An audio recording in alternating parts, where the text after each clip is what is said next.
think in the interest of time, we're going to get started. So thank you all for joining today's webinar on the role of non-pipeline alternatives in the energy transition.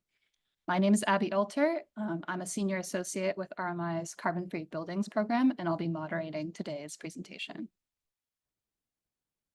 So first, some quick housekeeping notes. Participants will be muted, but can ask questions throughout using the Q&A function.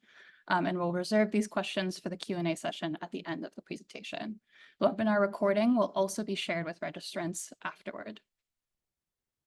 All right, and then in today's webinar, utility decarbonization experts from RMI, National Grid, and PG&E will discuss the research findings from a recent RMI-National Grid joint report on the role of non-pipeline alternatives and integrated energy planning in shaping the energy transition. So I'll hand it over now to Karsten Bard, Director of U.S. Policy and Regulatory Strategy at National Grid.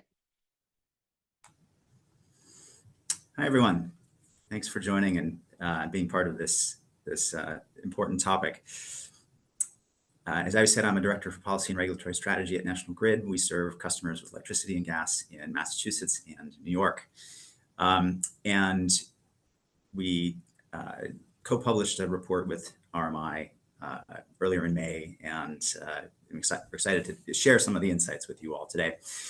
So in New York and Massachusetts, and at least 10 states in the US, non-pipeline alternatives have gained the interest of utility regulators and policymakers in the context of gas network planning and decarbonization policy.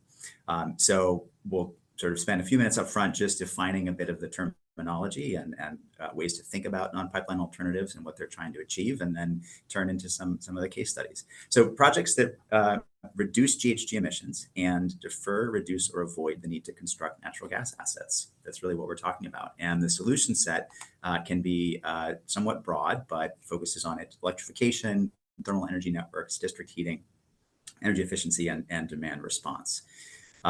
So about a year ago, I sat down with Mike Henshin from RMI and said, you know, National Grid's been doing some project development in this space, and we've been hearing about projects underway in different places, but it still was so early that no one had really done sort of a survey of that work. And so we put together a little team to look around and interview folks in the US and abroad who've been working on the projects, and then work to synthesize the findings as well as some potential takeaways. So before we get to kind of what we found, let's start with a little bit of an overview of three different types of non-pipeline alternatives from the perspective of what they are trying to achieve for planned gas infrastructure investment. So first is the category of avoided replacement, and the largest amount of investment being made in our Mass and New York companies, speaking for National Grid, is for the replacement of aging infrastructure, motivated by the goals of safety and reliability and emissions reductions. With a long-term energy policy view in mind, our regulators and stakeholders have asked, could we avoid some of these projects by repurposing some of the money we would have spent on CapEx projects for incentives to fully electrify customers instead? So as the slide shows, these projects could involve conversion of one or a small number of customers at a time, or they could convert a larger number of customers at a time. And the diagram shows how customers coming off of the network in various ways could enable that avoided replacement. So we'll go to the second category of projects, which are avoided capacity expansion projects. And this is a smaller but still sizable portion of the investment plans that are focused on responding to customer demand growth, right, which just continued to move upward in our region. And NPA projects here are a little bit different in terms of the customer participation that they require. Rather than disconnecting customers from the network, they could be achieved through any kind of program that reliably avoids the peak hour or the peak day customer demand. And then third, the category of system extension, avoided system extension. And the smallest portion of investment plans for National Grid is related to system extension to serve new customers. So in this instance, an NPA project could involve providing customers with incentives to electrify rather than requiring the construction of a segment of gas main to serve them. So as I said, we're interested in the opportunities for these types of projects to play a role in our gas planning over time. And in a bit, I'll come back to talk about National Grid's initiatives in these areas. But before I go much farther, I'll turn it back over to Mike from RMI. Well, thank you, Karsten. before I dive into the slide here and talk about the case studies, I'd also like to just, go back to when we started this project, as Karsten described it, and why this topic was interesting to us. So we know that this industry, the gas distribution industry, has been growing for decades and serves tens of millions of customers around the country, and that gas use contributes to climate change and air pollution. And we're at this moment in time where a bunch of new factors are converging: the urgency around climate action, the new technology available for clean heating solutions, and really the economics of that gas system, where there's, in many places of the country, very high amounts of reinvestments in that infrastructure. And so this whole idea that there's alternatives to that reinvestment, or that there can be different forms of projects to provide energy service, is really compelling to us. I think it's compelling to many of you here on the call, on the webinar. And really this hope that a different way of planning these systems is possible and valuable. But we also know that there just haven't been that many examples. We'd heard anecdotes, but didn't know thoroughly what was out there. So we set out to find out, and really what it will take to make the hype real, so to speak. So happy to share some of what we found. I'll say a little bit about the case studies overall, and then we'll dive into some specifics. So we found about 10 case studies overall, among a few US utilities and several efforts underway in Europe that have reached various degrees of progress, some very far along, and some still just getting off the ground. If you go to the next slide, today we're going to focus on 3. So you'll hear from Karsten again to talk about National Grid's efforts in more detail. We'll hear from Rachel to talk about PG&E's efforts, and then I'll share a bit about what we learned from outside the US. So back to Karsten, let's dive right in and hear about what National Grid's been up to in New York and Massachusetts. All right. So we're still in the very early stages of this journey in our companies in Massachusetts and New York, but we're devoting a lot of resources to this area and moving ahead with what are really first-of-a-kind projects for us, and among the first-of-a-kind projects in our region and even in the United States, as you'll hear about here. So we'll start with replacement projects, and I'll also add that most of our initiatives in this area so far have advanced farthest in New York compared to Massachusetts, by virtue of having gotten started there a little bit earlier. So in New York, as a condition of our most recent rate case agreements for upstate and downstate utilities, our planning teams have analyzed the multi-year investment plans and identified potential projects where a section could be isolated and retired with conceptually enough time to allow for customer recruitment and conversion. So as we described in the report, to date, about 27 projects have been identified with about 400 customers contacted. Of these customers contacted, about 40% have responded so far, and about 5% have expressed interest in participating. So these are street segments where the potential removal of a piece of infrastructure is not going to have impacts to the broader network from a physical perspective, but could allow us to repurpose some investment funds, and our teams reach out to customers to explore their interest in full electrification. So we were happy to report just recently that the first successful projects have been completed in a town in upstate New York, where we've helped 3 different customers to install geothermal heating and to turn off their gas service in order to avoid the replacement, in this case, of 3 gas regulator stations and about 500 feet of gas main. So our teams continue to engage a large number of customers about potential projects of this type, and we're hopeful for our first downstate project in a part of Brooklyn in the near future. But that's where we stand with our replacement project focus work in New York. So in Massachusetts, as I mentioned, we're a bit earlier stage, but we've begun analysis of potential opportunities looking across the planned CapEx portfolio for leak-prone pipe replacement, or LPP as we sometimes call it. In a related area, but what's come over a bit of a different track is we're in the stages of developing a demonstration project in Boston that actually would leverage network geothermal to replace a centralized gas boiler loop at an affordable housing community, and we're excited about that prospect. So those are some projects that are sort of farthest ahead amongst many that we're working to get off the ground and approach customers about. With regard to capacity expansion projects and the potential to avoid or defer some of those. So in New York, we've released 3 requests for proposals across 6 sites in the New York City and Long Island gas territories.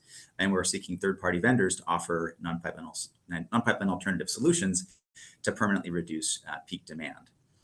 In terms of a status update on that work, we're currently evaluating the RFP responses and considering the cost effectiveness and deployment feasibility of those proposed solutions. That then brings me to the connections incentives. And in New York, National Grid's gas companies have begun informing new customers requesting gas service of their electrification alternatives and sharing those customer requests with the electric companies as referrals to their heat pump incentive programs under New York State's large heat pump programs together with NYSERDA. So in addition, we've begun offering additional financial incentives. So beyond just here's some information about heat pumps, we've been offering financial incentives where there are 5 or more potential customers and more than 500 feet of main that can be avoided. And so those projects those programs are still in their early stages, but we think that's been an important expansion of the portfolio of projects recently. And then I'll finally say that with regard to what's shown on the slide is integrated energy planning, and would encourage interested folks to take a look at the report and what we've said about integrated energy planning. We've started investing in new staff and tools to perform really in the integration of gas planning, electric planning, and customer program planning with a focus on decarbonization. And so these teams have begun analyzing the opportunities to avoid gas investment.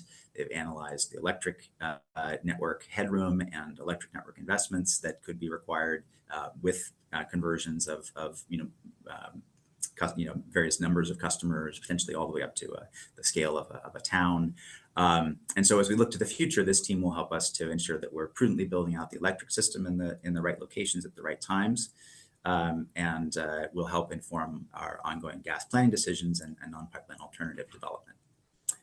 So I think I'll stop there as a bit of an overview, and certainly can take some questions when we turn to the questions.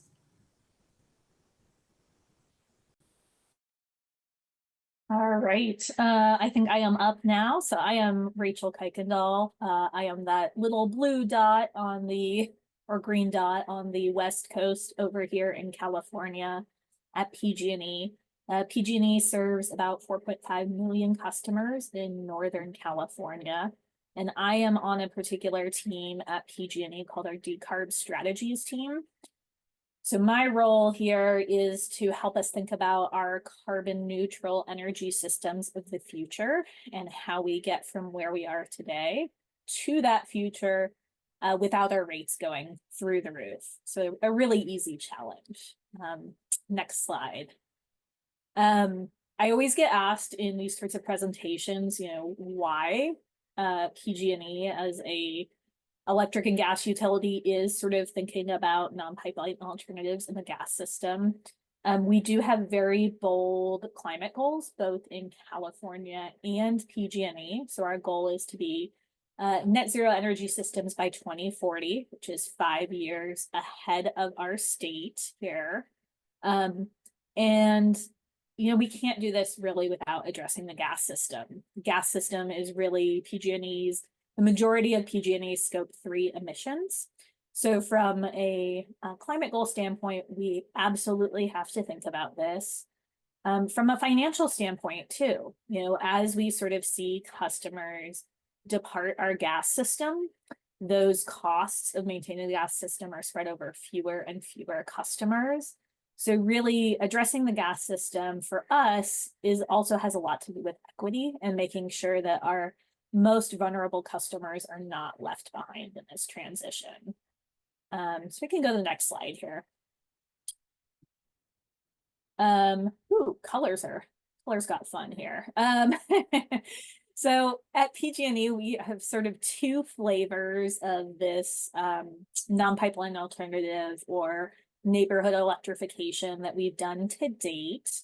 The slides will be sent out, so I'm not going to spend a lot of time on the definitions here. The only distinction maybe I'll draw here between what PG&E calls targeted and zonal is sort of the size of these projects. So generally at PG&E, when we talk about targeted electrification, we're talking about really small projects, 1 to 2 buildings. We've done about 100 of these projects to date. When we talk zonal electrification, much like that graphic you were seeing earlier, these are sort of larger projects that generally are looking at factors like risk reduction, equity, and of course, cost reduction for our customers as well. Next slide here. All right. So targeted electrification. Again, we've done about 100 of these projects to date at PG&E. I frequently get asked how we fund this, which is always the million-dollar question. So we've actually had in our general rate case since about 2018, this rather small project or program that we call our Alternative Energy Program. And it focuses on finding these really large capital spends in our gas system and tries to avoid them through electrification. So these projects, like I said, tend to be very small. They also tend to be rural customers on our transmission or high distribution gas system, or high pressure gas system. And why that is because our transmission customers tend to have longer pipe runs to them. So when you look at sort of the costs of doing this work, there tends to be a rather high cost to repair the pipe to a rather low cost to electrify because there's fewer customers per mile of pipe. On the left here, you'll sort of see an example of what these projects look like. This is an actual project that we did about 2 years ago at this point. So this was a gas pipe. It's also running under a freeway here in California, so would have required shutting down this freeway at night for 6 months, in addition to just the large cost of doing this work. At the end of this line, there was an abandoned service, so a customer that was no longer using gas, and one home that was sort of like a farm. So we were able to convert these customers for about $150K, whereas the gas project would have cost us just over $1 million. And that delta then we get to return to gas ratepayers to help keep gas rates low as we manage this transition to zero. We'll probably get into this a little bit later in terms of some of the issues with scaling this work. But one of the real challenges that we do face here is around our utility obligation to serve.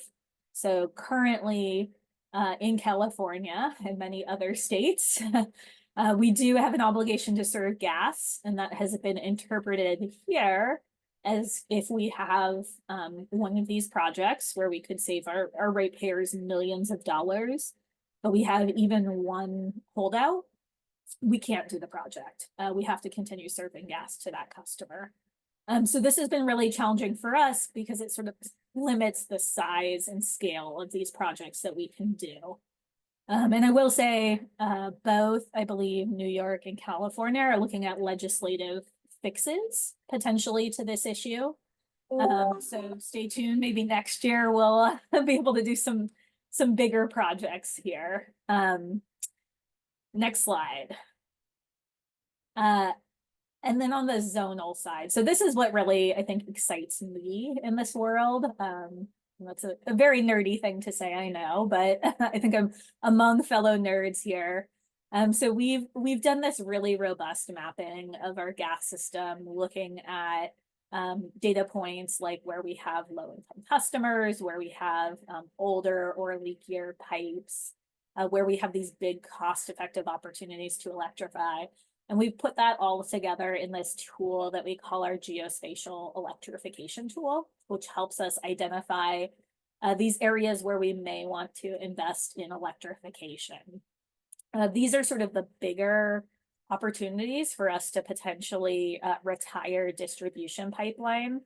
And in particular, we have a couple efforts going on right now that I wanted to highlight. Right now, we do have a program that's called our Zonal Electrification Equity Pilot, long name. But that is looking at potentially electrifying up to 500 zones that are all in disadvantaged communities in California. And that one, we have given our implementers the full list of all work that we have in those communities, regardless of the cost effectiveness of potentially electrifying.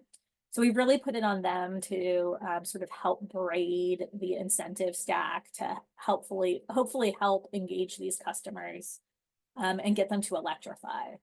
Like Karsten said, we have a pretty low acceptance rate for our targeted and zonal electrifications programs to date. We are sitting at about 40%. So in this particular program, we're really excited about building community partnerships and having, say, like CBOs be our messenger for electrification. Next slide here. And I might breeze over this, but my email will be at the end if you want to learn more and see our tool. But currently how we sort of score, like I said, we built this tool and it actually scores every component of our gas system based on these 4 factors. So we look at what we call current costs. So if we were to do a project today based on cost effectiveness, where would we prioritize electrifying? We look at future costs. So that has a lot to do with where there are risks in the pipeline. So fire-prone areas, earthquake zones. We look at equity. So is the pipe in, say, a tribal land? Is it serving multifamily customers or low-income customers? And then finally, we look at emissions, both at the leakage level of the pipes, as well as sort of point of use GHG reduction from electrification of customers. So we're able to look at these 4 scores independently if we want to sort of prioritize for one thing or another, or together. And in particular, I think PG&E is very interested in where we have both a cost driver and an equity driver as sort of the no-brainer, low-hanging fruit for doing this work. I believe that's my last slide, so I'll turn it back over.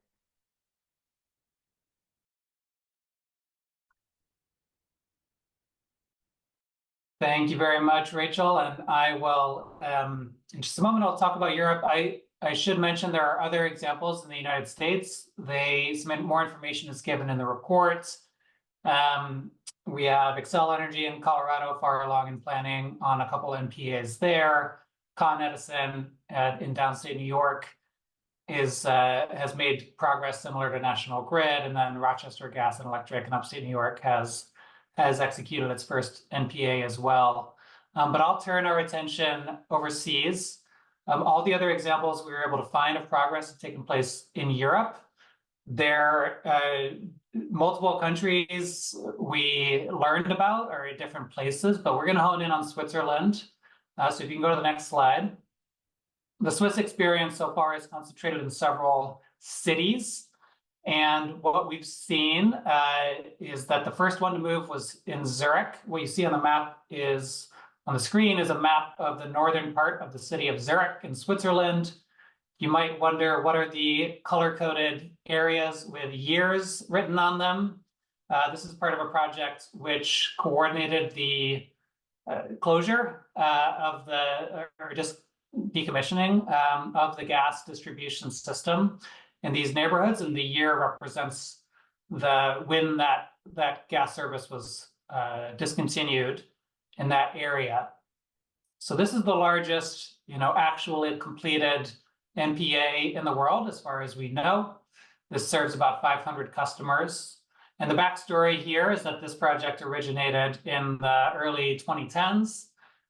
In this city, there was a particular economic rationale. The district heating system that serves many people throughout Zurich over time had grown and expanded, and more customers had connected. In this part of the city, the utility itself determined that utilization was low enough on its gas system, since so many people had switched to a district system, that this portion of the system was no longer very economical to maintain. There weren't enough customers paying bills here to really justify the cost of continuing this whole part of the system. So they made a large, PG&E might call it zonal electrification decision here, and set about to discontinue this. Now in Switzerland, there's a bit of a different legal framework. The city government is empowered more to make decisions about its infrastructure, but the utility and city together made this commitment. They notified customers. They gave them 5 years notice and said, as part of this project, we'll be transitioning your energy systems. They offered them incentives to help them cover the cost of conversion. They had a unique formula there based on whether someone was giving up a newer or older piece of equipment that used gas. But then they gave them an end date, a target date. Now they ran into some need to extend that time frame, and ended up being about 10 years notice for most customers. But these dates, you'll notice, are mostly all in the past. So about 500 customers have had gas service discontinued. And then, as we note in the report, the utility and the city government are now looking to expand this to other neighborhoods around the city of Zurich, this time with a more explicit focus on meeting the climate policy goals of the city. And this isn't the only one. We have one more map on the next slide. This is a city just outside of Zurich, a smaller city named Winterthur. And here they've taken things a step further. So they have not yet discontinued gas service, but they've made a bigger commitment. The city committed to discontinuing gas service everywhere within city limits, and they've taken some extra planning steps. So they also have some district heat. The dark red areas on the map represent where they're advising customers to switch on to that district heating system. But they've gone further in making a plan for the whole city. In the kind of lighter pinkish color, they are planning to expand district heating to new areas where it does not exist, and coordinating with customers on a timing of when they might be able to switch onto that system. Some of that is just extending the existing system. Some of that is investing in newer approaches, like the networked geothermal systems that we've just seen in Massachusetts. And then in the lighter shaded areas, there's not going to be a district system, so they're advising customers on whether to switch, giving them some encouragement based on where they are to switch toward a ground-based or a geothermal heat pump system, or to an air source heat pump system, but in all cases, individual. So there's some extra planning and coordination happening here. We hear several other Swiss cities have taken similar steps. And then, although we're not going to highlight other cities around or other countries around Europe as closely, we've learned quite a bit from places like the Netherlands, where there is a track record already of city governments and utilities developing clean heat plans at the municipal level. However, just as Rachel said, in California, they don't have a clear pathway toward planning that paring back of the system or decommissioning. So on areas even where they find it's very economical, or there may be a lot of value to retire portions of the system, they haven't quite set up their legal framework. And I understand there's some bill developments in the Dutch legislature that may accomplish that. And lastly, in Denmark was the other one that was very interesting to us. The government of Denmark has made a couple big commitments. First, that for small buildings, that they would transition 100% off the gas system by sometime in the 2030s. And then for larger industrial uses, they would switch their distribution systems to other gases that for those harder to electrify customers.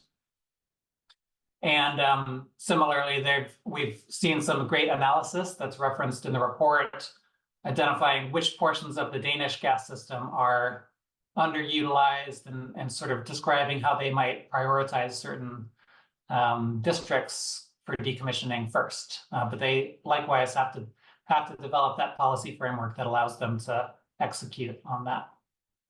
Okay, next slide. So actually, let's go straight to the next one. The report itself elaborates on these 8 takeaways. I'm not going to present them all to you right now. We'll hear some of those insights through the discussion to follow. But we do talk about all these, the diverse goals and project benefits that different types of NPAs can offer, the ways you might prioritize projects based on economics or engineering or the risk of the pipes or the electric system or any number of other factors, customer demographics, the ways the projects get funded, how this all is executed in the planning room at the utilities, where it's not at all the traditional way of planning, the role of municipalities and city governments in managing their own infrastructure, the ways to engage customers, which I think is a fascinating part of the US examples that Karsten and Rachel talked about.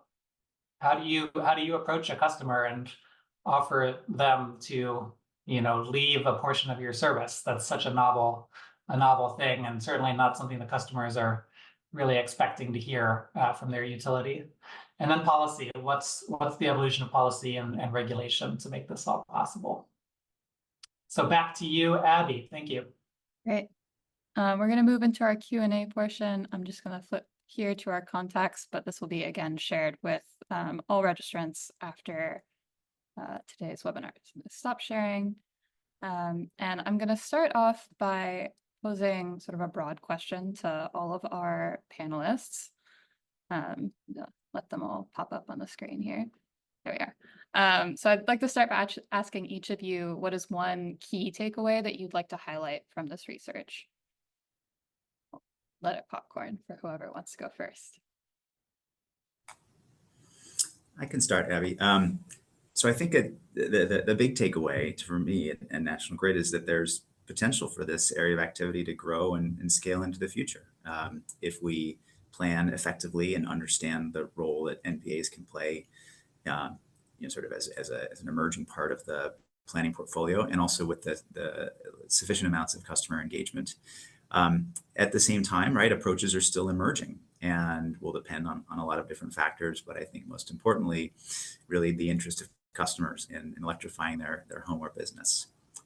So I'll kind of start with that as what we took away at the highest level. All right, maybe I can hop in here. I think one thing that was really helpful for us as a dual fuel utility that we saw in these case studies was just how others are sort of thinking about getting something that right now for us is a very sort of near-term solution, looking at when we replace pipes, to transitioning to a longer time frame of planning for these things. I think it's really great for us to see how others have done that. And just as an example, really when we look at pipe replacement programs, we're looking only at PG&E about 3 years out on average. So how we get from that to a process that is really looking 10, 20 years out, I think it's really encouraging to see how others have done that successfully. Great, thanks. Those both resonate with me. I'll say that I'm definitely taking away that the economic attractiveness is out there. I think coming into this, it may have felt very uncertain.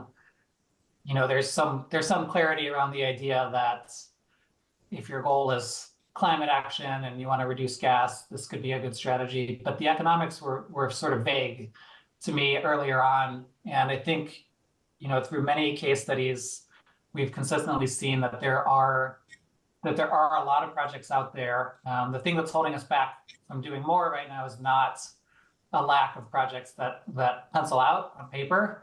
It's more of the execution and policy and figuring out how to engage customers, all these things that are new and unfamiliar. So definitely there's lots of projects out there that really save money and can save money for those customers. Great, thank you. And I think maybe all of you have touched on this in your slides, but maybe to dig into the policy framework and regulatory question, what are some of the major policy and regulatory needs that are required to help make these projects happen? So I've heard obligation to serve mentioned. Can dig into that a little bit more, but are there other sort of factors that we should make sure to highlight for this audience? Yeah, for National Grid, we definitely believe that there are opportunities to advance customer-centered policy, right, to enable new types of responsible planning approaches that do take a longer-term view.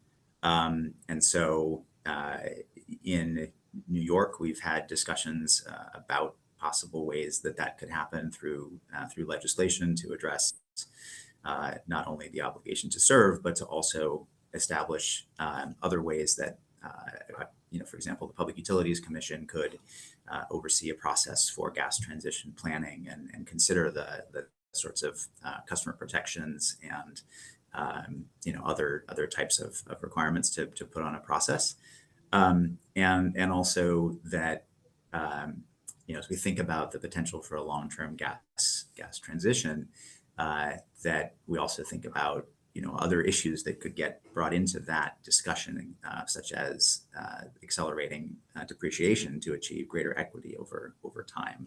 So I think it's important to consider a broad set of policy as many folks in New York have been doing. Yeah, I'll echo accelerated depreciation. Also something PG&E is very is pushing very hard to make sure that folks who are left on the gas system longest aren't bearing the full costs or increased costs of maintaining the system. Another sort of nerdy one in this space that I like to throw out there that we're pursuing is a change in how financially non-pipeline alternatives are treated. So right now, as a utility, when we do a gas pipeline repair, we earn a rate of return on that. It's a capital project. When we do electrification projects, however, that is an expense. So it hits ratepayers all in year one. A utility doesn't earn a rate of return on it. And it can really spike rates because of that and lets us do less of the projects. So in California, we're really pushing that when the non-pipeline alternative is cost effective for ratepayers, it should be treated as a capital expense so we can do more of these projects and they have a apples to apples financial comparison. So that was your Econ 101 for gas utilities this morning. Yeah, I mean, I'll add one more. In terms of like what's policy is needed, right? I think we see a lot of new proposals lately in legislative sessions and in PCs. There's this trend to say, well, it's a non-pipeline alternative. So the way we should do this is every time we think about investing in a pipeline, we have to consider the alternative. And so it always has to be this alternatives analysis. And I think that can be valuable and there's ways to make that work. But I also think the ways where we've seen progress have not quite taken that model. They've tilted a little bit more toward a different mindset, which is let's go hunt for the opportunities. Let's go find where on the system there's an opportunity to do one of these types of projects. And just that little bit of different mindset, sort of a proactive effort to screen your assets and seek them and go find them, rather than just sort of like testing the alternative every time you do the regular thing. This approach can be really productive because the opportunities are out there. And so I think empowering a team with the right tools to go find them and try to go execute them is going to be a really promising way to get to get started. And so I'm excited about programs like the new bill that passed in Colorado recently, which will push municipal governments and the utility to get in a room together and do some of that proactive planning and say, where can we find these opportunities, rather than just having to screen every pipe project.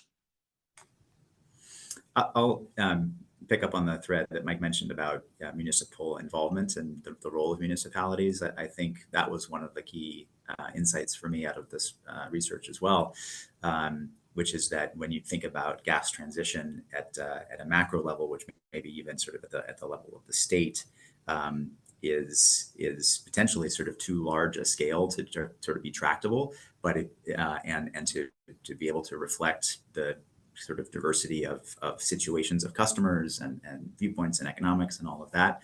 But when you think about municipalities, that municipality might be a more effective, sort of geographical unit to be able to think about sort of the complex challenges of long-term infrastructure planning and the potential interactions between different choices to make sure that those kind of align with what the residents and voters in a town really would like to do. And so it sounds like in California, maybe there's, I'd say also, right, Rachel, my understanding is that you all have sort of received outreach from towns and they've been interested in seeing the tool that you have, right, to sort of dig into the details. Yeah, we have a few cities in California that under NDA we share this geospatial electrification tool with, and what we'll do with them is highlight where there are these opportunities where we're doing work and potentially can pay to electrify customers. And we found that is one, just really helpful for letting our cities know where there are these opportunities, but two, they are much better messengers often than we are. So it's really become this really great partnership and opportunity to work with our cities on getting to find and implement these non-pipeline alternatives. I'm gonna shift us slightly into trying to answer some of these Q&As, which have been great. A few of them that are a little bit quicker answers have already been answered in the chat, but I think, so pulling off of that discussion about obligation to serve, we had a question about sort of what would happen or what would it mean to make this kind of legislative change. So the question asks, would it mean that current gas customers who want to continue to receive gas could involuntarily lose their service, or would it just eliminate sort of the risk to utilities that they might be required to reserve an area that they had previously discontinued service to? Or something else. I think we've seen a couple different versions of how this might work in sort of early proposals or just sort of discussions, but I'm curious for maybe Karsten and Rachel, your perspectives on how this has been thought about, and then maybe I'll turn it over to Mike after that. Yeah, you want me to go first with what's happening in California? Okay. Yeah. So I guess what we've been seeing in California is essentially wording of our utility obligation to serve to say essentially obligation to serve energy, so that we are able to transition customers off gas when there is an adequate substitute service. So that would apply to both new construction and these non-pipeline alternatives that we find. Our legislature, we actually have a bill right now. If you are in California, SB 1221, go support it. But what we have found is really sort of important to the legislature as we talk about this issue is making sure there's still some level of customer consent. So there's right now the bill is looking at sort of some isolated pilots. I think we have landed on 30 pilots for the utilities to do where there's not 100% customer consent. And it is still requiring essentially a 2/3 majority for the projects where there wouldn't be 100% consent. And I think that's what we're seeing, at least in California right now, for the easy sort of on-road to getting to a state where maybe we don't have full customer consent for these projects. I can add that within our service territory, New York is where I've been part of the most active discussions, and I think as part of consideration of the New York heat bill, the potential to modify the obligation to serve, but even actually before that, removing the statutory requirement to offer 100 feet of main for free to all new connecting gas customers, right?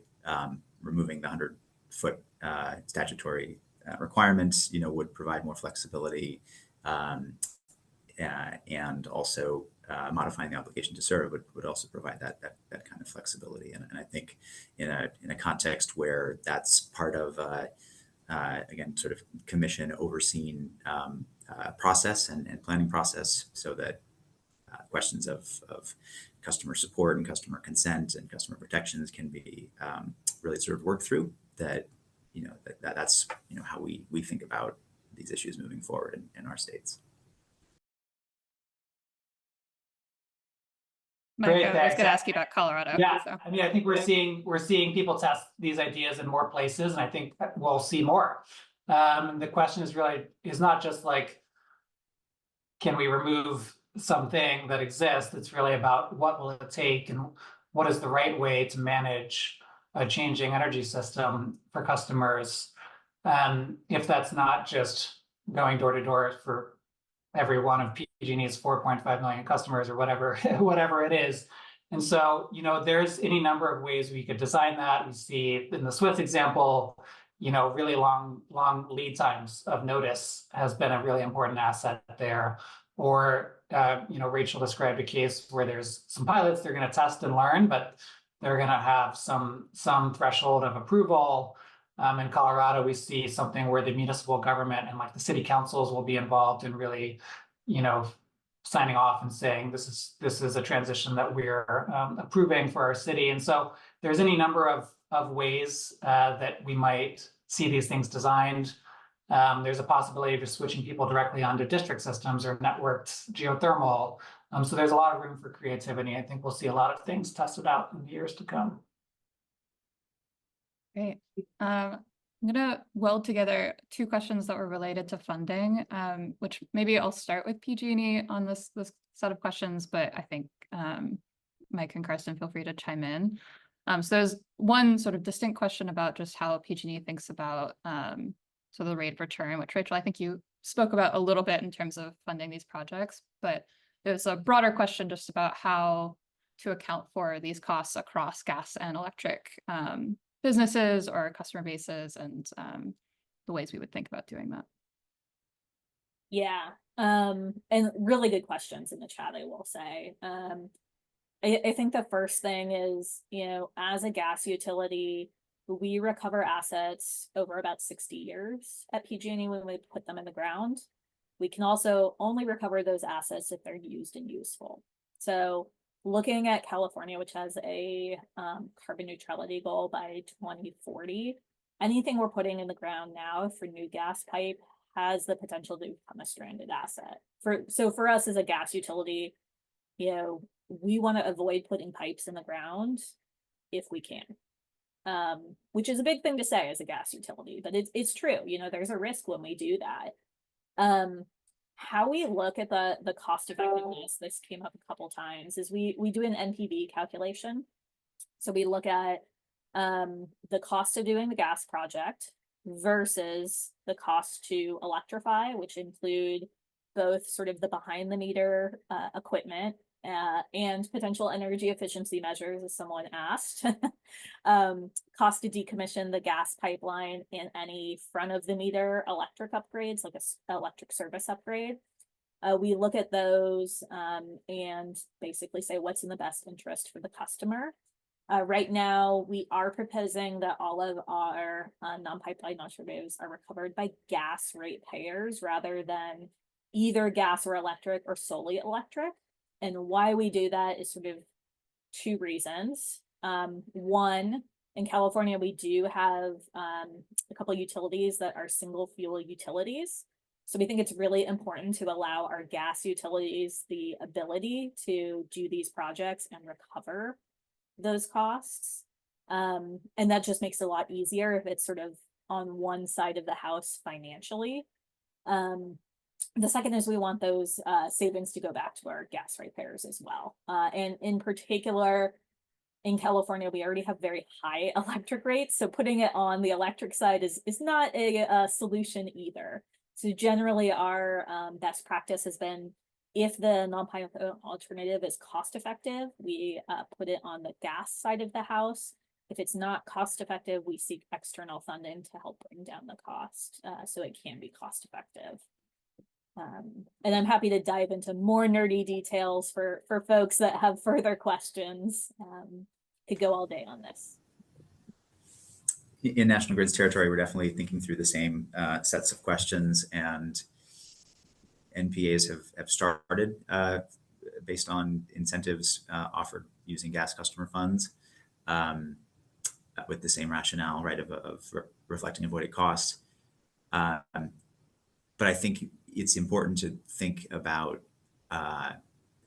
whether that is there might be a difference between a short-term strategy and a long-term strategy, right, depending on how the future evolves, but also that there might be benefits to electric customers from electric conversions that that would make sense to reflect in electric customer rates. And one of the, for example, when we've thought about the network geothermal pilots and demonstrations that we've been developing, we've thought about the fact that a network geothermal loop might be able to avoid electric peak costs if you were to otherwise serve those customers with air source heat pumps, right? And that therefore the recovery of a pilot like that, for example, could make sense to try and share between electric and gas. But I think this issue continues to be sort of discussed around the country, right? There's not a clear answer yet from my perspective. Yeah, and I might just layer on an additional piece that you both alluded to, which is there's a question specifically about kind of where you have these separate utilities serving. And so some of the cost impacts, but also I think we've specifically with National Grid, where you have some territories with overlap and some territories without. I think that's true for PG&E as well. How you think about sort of who handles the coordination for that cross-utility effort, and kind of how we would layer the incentives for that. I can say maybe in PG&E service territory, it is a little bit of the Wild West. And we're, I think, further along than some gas utilities in thinking about this. I will say, in particular, we have some projects with SMUD in Sacramento, where we are both sort of providing them the data on where these projects are, as well as sort of taking some of the customer incentives that they have and layering it onto our incentives. So there really is potential. I would say it does get more challenging when a utility is not both the gas and electric utility. And someone asked this question in chat, specifically around data sharing can be really challenging to understand, like say if you're a gas only utility, where you might trigger service upgrades. That's kind of hard to tell if you don't have the data. And on the flip side, if you're an electric only utility, you might be very motivated to do these projects, but you obviously don't have the data on maybe where the opportunities are on the gas side. So it's been, I think we've gotten better about sharing with our partners in this space, but it is challenging for sure.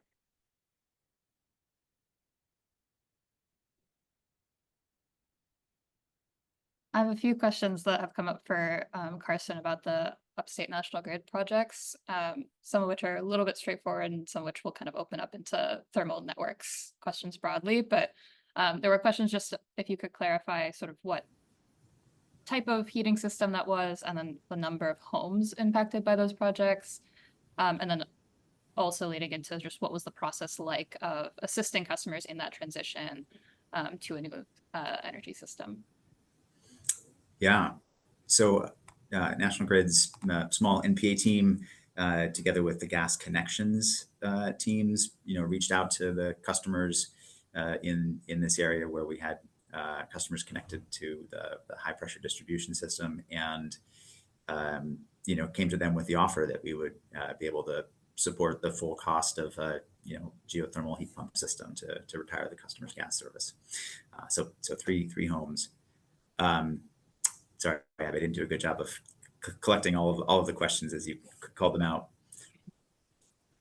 The last piece was just kind of what the process was for approaching those customers and then helping them transition, because anyone who has managed transitioning their heating system in their home knows that that can be challenging, and adding on this layer of interacting with the utility and getting that process lined up properly. Right.